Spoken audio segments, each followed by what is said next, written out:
출입하게 하시고 이 시간 주님이 기뻐하는 귀한 예배를 드리게 하시고 또 순서에 의하여 말씀의 시간 같습니다. 주신 말씀이 심령의 밭에 잘 심기워져서 또 행하는 우리 모두가 되게 하옵시고 이 시간도 우리 주의 성령이 친히 역사하여 주셔서 사악한 것 못하도록 역사하옵소서. 예수님의 이름으로 기도하옵나이다. 아멘. 할렐루야. 아멘. 오늘 찬양했던 것처럼 주 안에 살면서 힘써 복음을 외치는 우리 청년의 가족들이 되시기를 바랍니다. 오래된 얘기입니다. 한 30년 전에 약인데 그때 당시 90 먹은 할머니가 계셨어요. 90 먹은 할머니가 평생 재산을 모았습니다. 억대를 모았어요. 3억이 아닌 30억이라는 평생의 재산을 모아서 유산으로 주지 않았어요. 학교에 기증을 했습니다. 이 할머니가 결혼해가지고 살았는데 아이 당시에 아기를 못 낳는다고 아이 시댁에서 쫓아내버렸어요. 그러다가 고생 하다가 이제 때가 되어서 모아진 그 금액을 학교에 기증을 했다라는 겁니다. 할머니의 소원이 있었습니다. 다시 태어나면 한없는 공부를 하고 싶었어요. 그래서 대학교에다가 기증을 했습니다. 여러분에게 묻습니다. 여러분의 남은 소원이 뭡니까?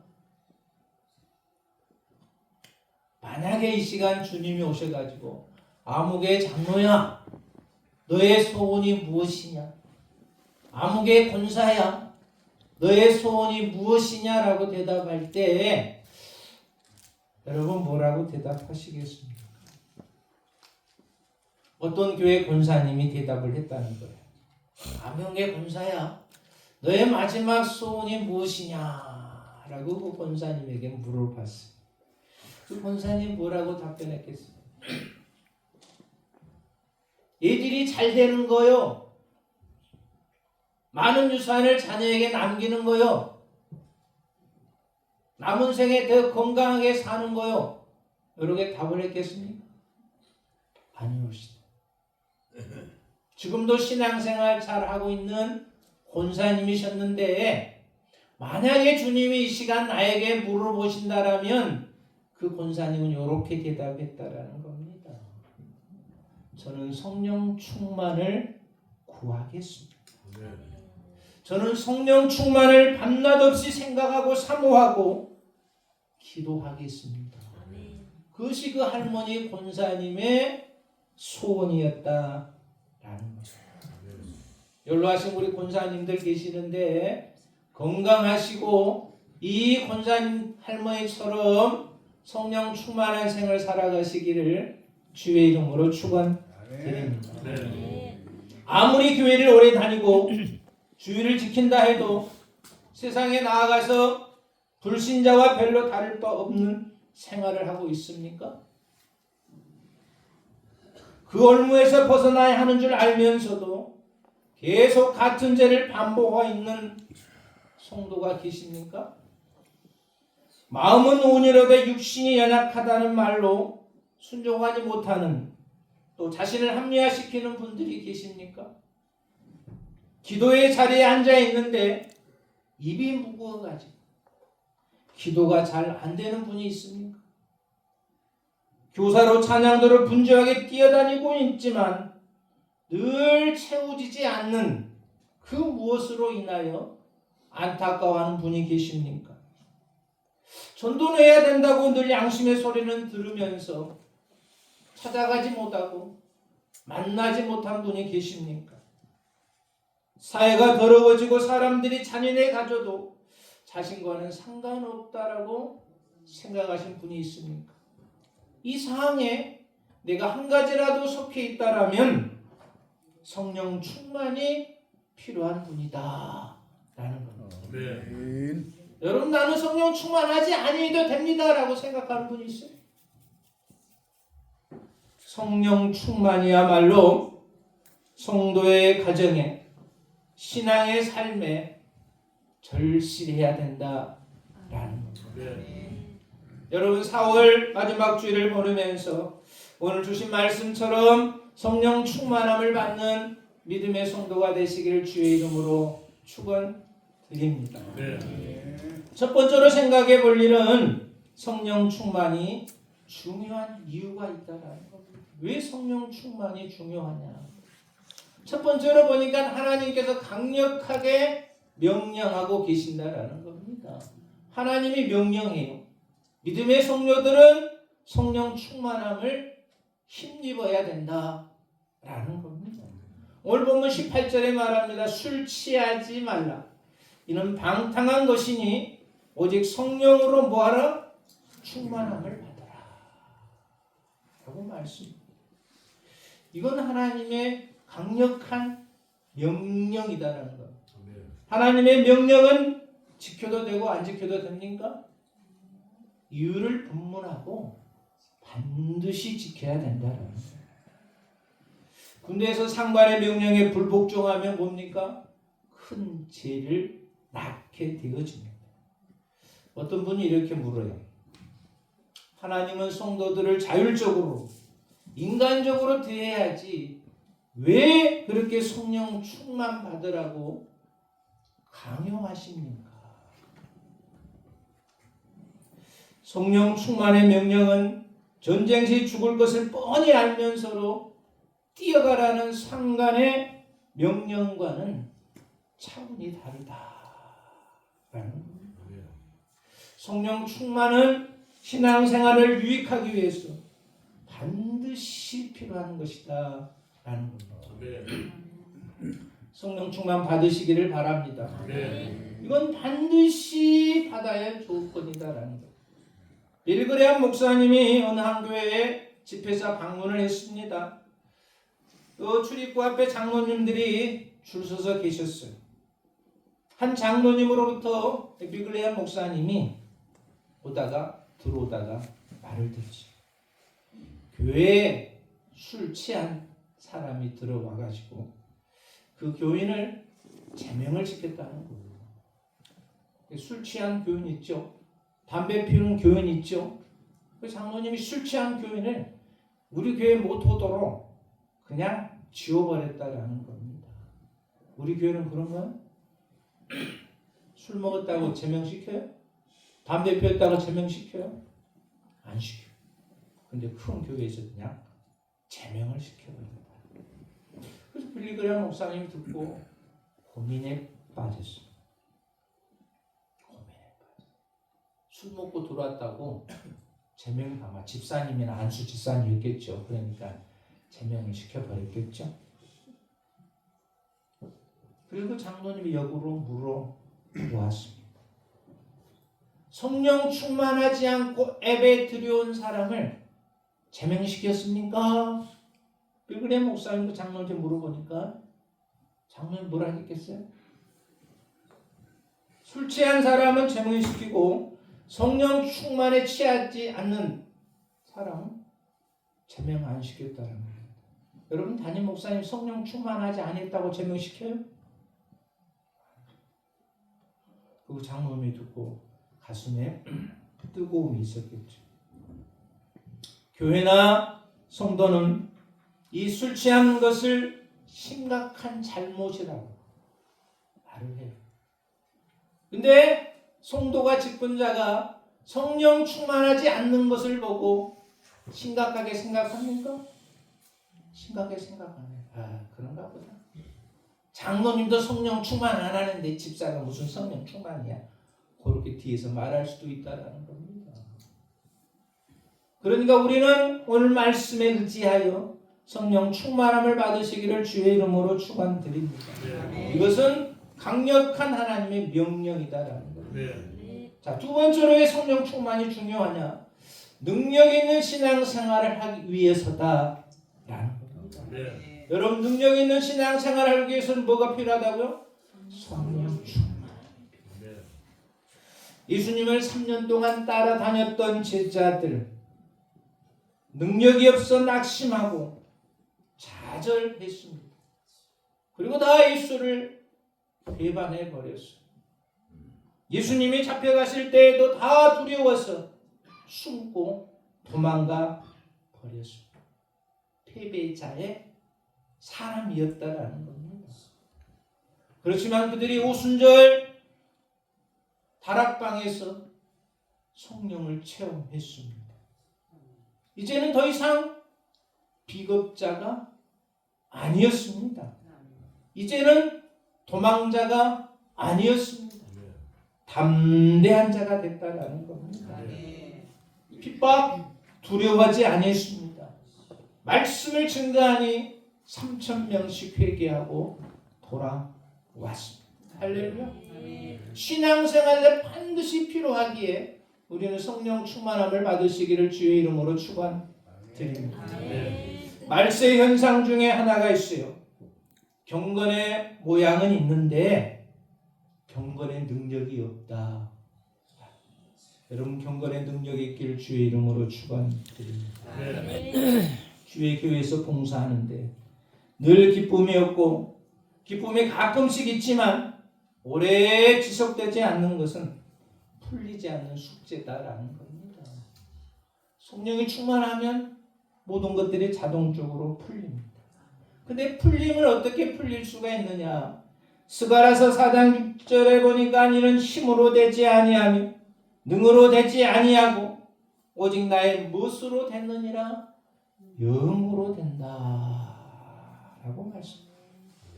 주님의 일은 오직 성령의 영역이다라는 겁니다. 그래서 내 힘, 능력 되지 않는다. 오직 성령이 주관해 주셔야만이 우리가 올바른 신앙생활을 할 수 있다라는 겁니다. 그 성령 충만에 왜 중요하냐? 하나님의 명령이고 능력 있는 신앙을 갖기 위해서는 성령 충만하시기를 주의 이름으로 축원드립니다. 자, 두 번째로 보니까 성령 충만이 무엇일까? 하나님의 명령이면서 능력 있는 신앙생활을 한다고 그랬는데 성령 충만이 무엇일까? 라는 겁니다. 성령 충만은 내 속에 누가? 하나님께서 주님께서 자정하도록 비워두는 겁니다. 그래서 그 사람이 누구요? 하나님이 예수님이 주인이도록 만드는 것이 성령 충만이다 라는 겁니다. 세상을 살아갈 때 내 마음대로 내 하고 싶은 대로 하지 않고 자정하신 하나님, 자정하신 주님이 원하는 대로 하는 것이 성령 충만이다 라는 겁니다. 여러분 그러한 삶을 살아가고 있습니까? 성령 충만하셨습니까? 성령 충만하다는 것은 내 심령에 그분이 자정하도록 허락하시는 것이기에 그분과 밀접한 관계를 갖게 되어집니다. 그분이 내 마음의 거주자가 되고 그분이 내 마음의 지배자가 되어진다라는 겁니다. 그래서 요한계시록 3장 20절에 보니까 이런 말씀을 하고 있습니다. 볼지어다 내가 문 밖에 서서 두드리노니 누구든지 내 음성을 듣고 문을 열면 내가 그에게로 들어가 그로 더불어 먹고 그는 나로 더불어 먹으리라. 내 마음에 성령님 주님의 하나님을 모시고 살아가는 자가 성령 충만한 자다. 비유로 말씀하면 이와 같습니다. 성령 충만한 경험을 하기 전 돛담배와 같다라는 겁니다. 돛담배는 환경에 의지합니다. 바람이 불면 그 배는 앞으로 가고 바람이 불지 않으면 정체할 수가 있습니다. 성령 충만하기 전은 돛담배와 같은 삶, 환경의 지배를 받는다.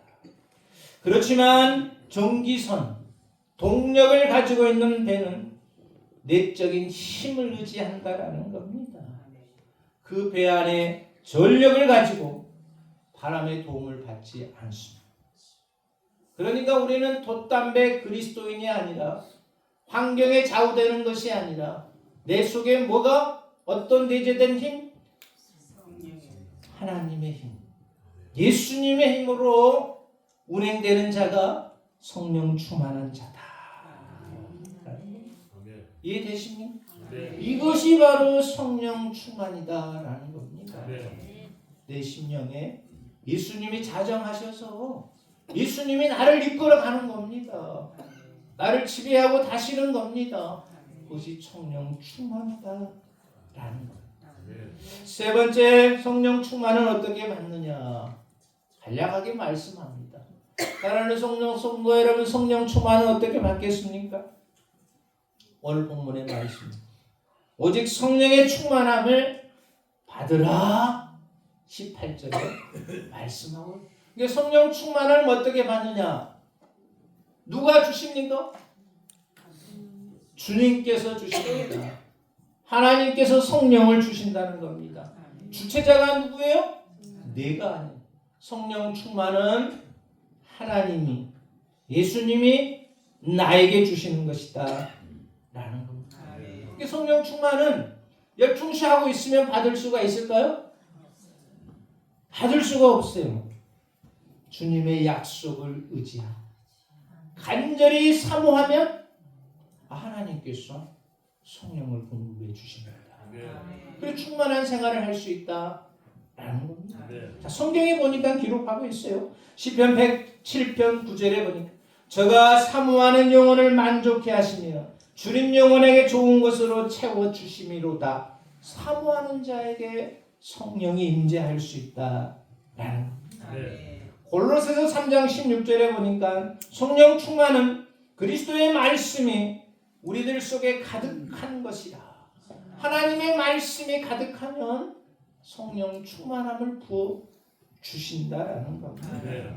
그래서 오늘 18절에 오직 성령으로 충만함을 받아라 라고 말씀합니다. 이것은 복수형으로 사용하고 있다는 겁니다. 개인뿐만 아니라 온 교우가 받아야 된다는 겁니다.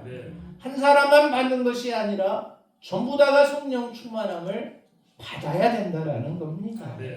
그리고 보니까 또한 현재 진행형입니다. 성령 충만함 받으셨습니까? 핸드폰이 대답하네. 성령 충만함 받으셨습니까? 언제 받으셨어요? 네? 옛날에 받으셨죠? 그러면 지금은 안 받아도 됩니까? 지금도 받아요. 현재 진행형이에요. 옛날에 20번 성령 체험 받고 지금은 안 받으면 안 된다라는 겁니다. 옛날에도 20번 성령 체험을 받았으면 지금도 지속적으로 유지해야 된다는 거. 그래서 오직 성령 충만함을 받으라라는 것은 복수형으로 사용하고 현재 진행형으로 사용하고 있어요. 모두가 다 받아야 되고 지금도 내일도 우리는 성령 충만함을 받아야 된다는 겁니다. 그러한 교우가 되시기를 주의 이름으로 축원드립니다. 성령 충만함을 받으면 자, 마지막 네 번째로 결과가 있어진다는 겁니다. 성령 충만함의 결과를 오늘 말씀에 기록합니다. 예배 전에 기도하셨죠?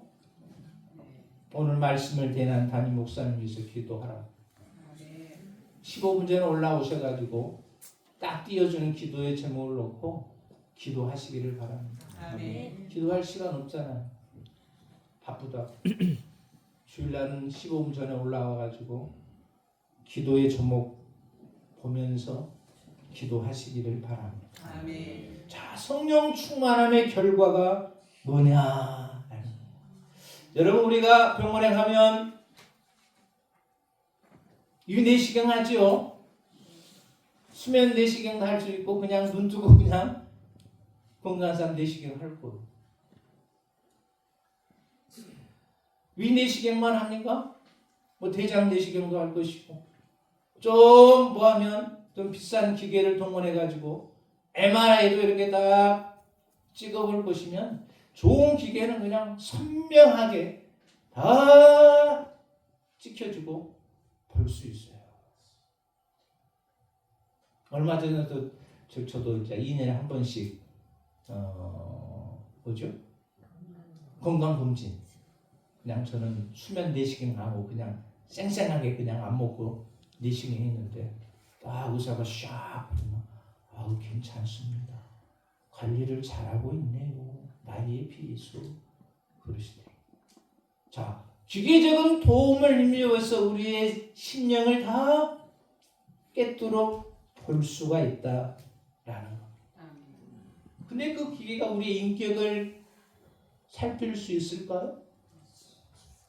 없어요. 기계는 그냥 우리 몸 구석에 뭐가 좀 막혔다든지 좀 이상한 데를 이렇게 발견해가지고 의사가 수술을 할 수는 있고 치료는 할 수가 있지만 우리의 정신의 세계는 기계의 도움을 힘입어서 치료할 수가 없다. 성령 충만의 결과가 뭐냐? 나타나야 된다는 겁니다. 성령 충만하고 말로만 성령 충만해가지고 나타나지 않으면 아니 되겠다라는 겁니다. 그 사람의 말과 행동, 태도를 통해서 우리가 평가할 수가 있어요. 성령 충만 10, 저 사람 성령 충만 100 평가할 수가 있다. 여러분 다른 사람이 봤을 때 여러분 다 100이 되시기를 바랍니다. 그 성령 충만에도 다 차등이 다 있다는 거예요. 우리 충영교육 교우들은 성령 충만해서 100이 되시기를 주의 이름으로 축원드립니다. 오늘 말씀에 보니까 성령 충만한 100의 사람은 보니까 어떤 삶이냐? 세 개의 삶을 기록하고 있어요. 첫 번째 찬송의 삶이다. 19절. 시와 찬송과 신령한 노래들로 서로 화답하며 너희의 마음으로 주께 노래하며 찬송하며 라고 말씀. 성령 충만의 결과는 뭐다? 첫 번째 찬송의 삶. 그래서 우리 할렐루야 찬양대는 알 수가 있어요. 첫 번째 찬송의 삶을 통하니 뭐가 충만하다? 성령 충만하다. 그 말씀을 해주고 있어요. 예배 시간뿐만 아니라 일상생활에서도 찬양이 끊어지지 않기를 바랍니다. 그 사람이 성령 충만한 삶의 결과는 첫 번째 찬송의 삶으로 나타난다 라는 겁니다. 두 번째 성령 충만의 삶은 뭐로 나타난다고 그랬어요? 감사의 삶입니다. 20절에 범사에 우리 주 예수 그리스도의 이름으로 항상 아버지 하나님께 감사하며 라고 말씀합니다. 그러니까 성령 충만한 삶의 결과는 두 번째는 감사의 삶입니다. 뭐가 없다? 원망이, 불평이, 불만이 파괴되어진다라는 겁니다. 모든 것 감사, 모든 것 감사한다 생각한다라는 것이죠. 그러니까 성령 충만한 사람의 결과는 두 번째 감사의 생활인데 모든 체질이 감사로 바뀌어집니다. 우리 찬양대 그렇습니다. 두 번째 결과물이 모든 것이 감사로 체질이 바뀌어집니다. 세 번째 성령 충만 결과는 뭐냐? 21절의 기록. 그리스도를 경외함으로 피차 복종하라. 무슨 삶이냐? 세 번째는 복종의 삶이다. 다른 사람을 뭐라고요? 경외함으로 피차 복종하다. 그래서 피차 섬긴다는 겁니다. 하나님을 경외한다는 겁니다. 성도를 섬기고 하나님을 경외한다는 겁니다. 예수님께서 우리에게 본을 보여주시지 않으십니다. 인자는 섬김을 받으러 온 것이 아니라 섬기려 하노라. 복종은 옛적 교만했던 내가 하나님 앞에 철저하게 겸손해지는 것이 바로 복종이다. 그러면 성도를 섬기고 하나님을 경외하는 것이 성령 충만의 세 번째 삶이다. 오늘 말씀을 정리하면 그렇습니다. 성령 충만함을 받으라라고 말씀해 주고 있습니다. 개인뿐만 아니라 온 성도들이 더불어 성령 충만함을 받아야 된다는 겁니다. 성령 충만한 삶은 늘 은혜 중에 살게 되어 있다는 겁니다. 여러분, 은혜가 떨어지면 막이 되는 것은 시간 문제입니다. 여러분, 그러지 마시기 바랍니다. 은혜가 떨어지지 마시기를 바랍니다. 이것은 신앙의 연수와도 관계없어요. 교역자든 장로든 권사든 집사든 은혜가 떨어지면 막이 되기 쉽다라는 겁니다. 그러므로 오늘 생활에 집중하시고 성령 충만함을 받는 충현의 교우가 되시기를 주의 이름으로 축원드립니다. 좋으신 하나님, 성령 충만함을 받으라라고 말씀해 주고 있습니다. 성령 충만하여서 오늘 주신 말씀처럼 찬송의 삶이, 감사의 삶이, 복종의 삶이 있게 하시고 늘 하나님의 은혜 중심의 삶을 살아가는 교우들 되게 하옵소서. 예수님의 이름으로 기도하옵나이다. 아멘.